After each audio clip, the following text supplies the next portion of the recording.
Warning: our YouTube channel and its videos may contain scenes, language, and content that may not be appropriate for all audiences.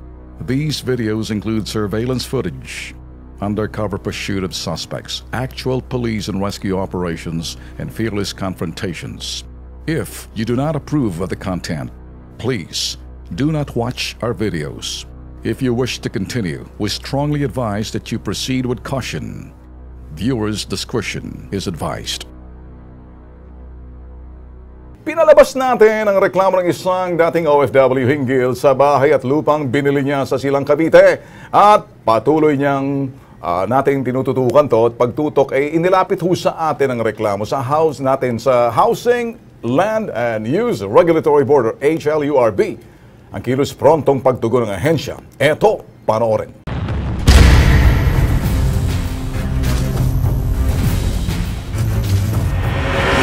Kahapon, inilantad natin ang reklamo ni Sunny Dalire ng Barangay San Isidro, San Jose del Monte City, Bulacan tungkol sa bahay at lupang binili nila sa isang subdivision, ang Monte Luce Subdivision na matatagpuan sa lungsod ng Tagaytay, Cavite.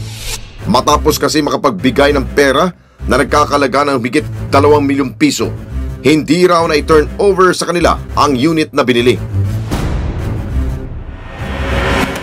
Kilos pronto kaming nakipag-ugnayan sa opisina ng Housing and Land Use Regulatory Board o HLURB.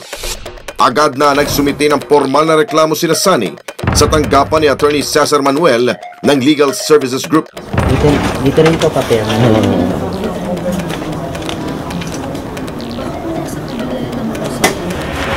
Samantala, upang magkaroon ng kasagutan mula sa Major Homes, tinugo ng bitag ang kanilang opisina sa Mandaluyong City. Dahil sa walang gusto makipag-usap sa amin, dito na kami nagpasyang magsagawa ng surveillance. Miss Arian was my concern. Kumusta na po ang project? Ang bahay namin ngayon na nabili. Kali. Pala si Arian na, ang bigay siya. Si Miss Arian na, bigay siya. Kasi wala naman kala ako, mulat-mulat ako. Kung sino yung makausap, anong kusisa? Hindi po, ito sa pala po. Ilang saglit lamang, pinapasok ang team kasama si Sunny sa isang silid upang makausap ang isang tauhan ng Major Homes. Ito ang down payment. Gamit for almost 5.5. Ano, 2.5. Kasi ito ang pre-selling, hindi ko ba? And then with the promise na last year, 2015, turnover. Then it was adjusted again. Then another 3 months. And I also write to you, I want to enjoy your operation set pa rin dati. Noong sinisaya. Noong she asked me to make a letter to the operation set. Giving another 3 months or leeway, basically. Then I gave it. May sulat ako. Siya ang magbigay daw. After that, no more. And then I received a text which offering me another lot. Ngunit, mukhang wala rin silang maibigay na malinaw na kasagutan. Disyembre nung nakarang taon, pinuntahan ng Kilos Pronto Bitag ang naturang subdivision. Kasama si Sunny at ang kanyang anak na si Agatha. Sinilip namin ang unit na sana'y tinitirhan na nila ngayon. Wala, hindi natapos. Yung sabi na matapos, wala rin. Hindi nila inintindi. Malaking panghihinayang ng pamilya ni Sunny sa kanilang sinapit. Ang bahay na kanilang pinaghirapan, natenggat hindi makapakinabangan. Kaya, tuloy na silang nagsampa ng kaso laban sa Major Homes. Naisa lamang ni Sunny na maibalik ang lampas 2 milyong na ibayad nila sa naturang developer, na hanggang sa ngayon nakikipagmatigasan sa refund na kanilang hinihingi.